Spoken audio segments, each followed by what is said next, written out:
If you are comfortable today with what you were comfortable with yesterday, you're already in trouble.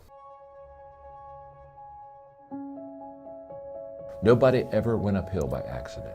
You have to be intentional with what you do and who you are. The more valid reasons you have to accomplish a dream, the higher the odds are that you will. The first question is your dream really your dream? And that's where we start, Ed. Because can I tell you something? If your dream isn't really your dream, ain't going to work. Yeah. So what I tell people all the time is we start off our life living someone else's dream, probably our parents. So what happens is a lot of people as adults, they never switch. So true. And so they're still living someone else's dream. They're putting on someone else's armor, and they just aren't going to achieve because it's not who they are. It's not their dream. So I think a lot of times we have clarity on where we should go, but there's a lot of emotion that holds us back. Sure. So what I did, and I think this is what will be really, hopefully this will be helpful to you.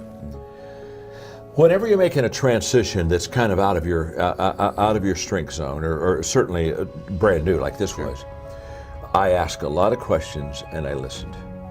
And so I just sit down with people like you that are highly successful in business, and I say, okay, let me ask you some questions. And I go and I'd ask you questions I learned from you, and I take a lot of notes, and I'd pull away and say, okay, now this is how Ed did it, and this is what Ed thinks, and I think I could apply this there. And I spent 3 years humbling myself and being very teachable and saying, I just want to learn, I just want to learn. Because I knew that I had the leadership principles, but principles that are good without application or connection are principles that aren't going to work for anybody. I am responsible, Ed, to move on what I see today. There's a whole bunch of people, they're wanting to hold and not move because they don't see 3 days, 5 days, 2 years out, whatever. And what I'm saying is, it's kind of like the lights of a car. If I go to the parking lot at night, turn on the lights and say, oh my gosh, I can't go anywhere, I don't see my house. Well, no. Get in the car and start moving in the direction you're supposed to move in. And guess what? You only get about 300 feet of light. Right. You don't get you don't get 7 miles of light. Good. You don't get to see your house. You got to utilize the light you got so that you can get to where you want to go. And so many people they're uncomfortable with that light because it's not long enough. And what's around the corner? And the whole issue is you don't know what's around the corner until you go around the corner. Oh gosh, that's so good. And so you just so you have to be very comfortable, which I am. You have to be very comfortable with traveling, not having all the answers. So true. But can I tell you something? The only way you get all the answers is to go all the way through. Absolutely. You don't get all the answers on this side. And so if I've got to have it lined up and straight and right, and I feel comfortable with it, then I'll never be the leader. And I really believe this, Ed. I believe a lot of leaders fall short because they're unwilling to take what they know now and act on it. And so therefore, they never get to know what they could know. No matter how gifted you are, no matter how committed you are, if you're out of position, you're not going to be successful. That's why everybody needs to find their sweet spot. What do I really do well? Yes. And on that, there's a point that I really want to make, and that is, I tell people, if you want to be highly successful, you've got to get into what I call the top 5%. Okay. So you got 100 people. You got 100 people here in whatever chosen profession you've got. You've got to be in the top 5.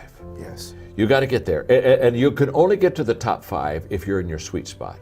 You can't get to the top 5 working on weaknesses. You can't get to the top 5 if I'm not in the area of my giftedness.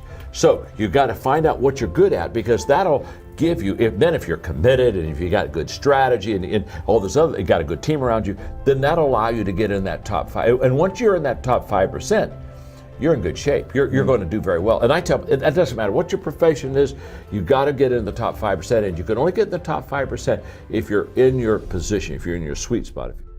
Got a question for you. What would your advice be to me about just transforming my life? What would be the step you would take, the thought I should have, the action maybe I should take? If you really want to be transformed, you have to live an intentional life. This is so simple, I don't want you to miss it. Most people don't lead their life, they accept their life. And when you accept your life, you are living on things that are not worthy of your time and effort and energy. The reason I want you to understand that is, to go uphill, you have to be intentional. Nobody ever went uphill by accident. You've never read a book on accidental achievements.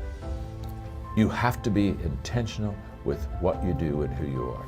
And so I would just say to you, find your strengths, become very intentional, and commit your life every day to it's all uphill. It's all uphill. And listen, Ed's very successful. He's got great businesses, he's made a lot of money. Can I tell you something? It's still uphill for him. See, the great mistake we make is we think, I'm going to go out and make enough money, and there's a day when I can relax and I can rest and everything's going to be easy. Can I tell you something? The day that you have that day, one of your children, gets in an accident, problems will never, ever leave you. Issues, obstacles, difficulties, they're always going to surround you. So you never get to that place where you've got it made. You're not supposed to got it made. You're supposed to add value to people, and it's all uphill. Oh my gosh. So the moment I understand that, then what happens is I commit myself to it, and then it becomes a beautiful uphill climbing life. Because one thing that's beautiful about going uphill is the scenery is really good. So you got to be intentional with it. So that's what I would say to them. Be intentional. Start today. And here's the difference. Good intentions are overrated. Gosh. I know so many people, well, I'm going to do that. Yes, I think that's a good idea. I think I'm going to do that. Good intentions are it's the most overrated phrase in the world. You've got to go from good intentions to good actions. Nothing happens until you've got good actions, and you won't have good actions until you're intentional with your life.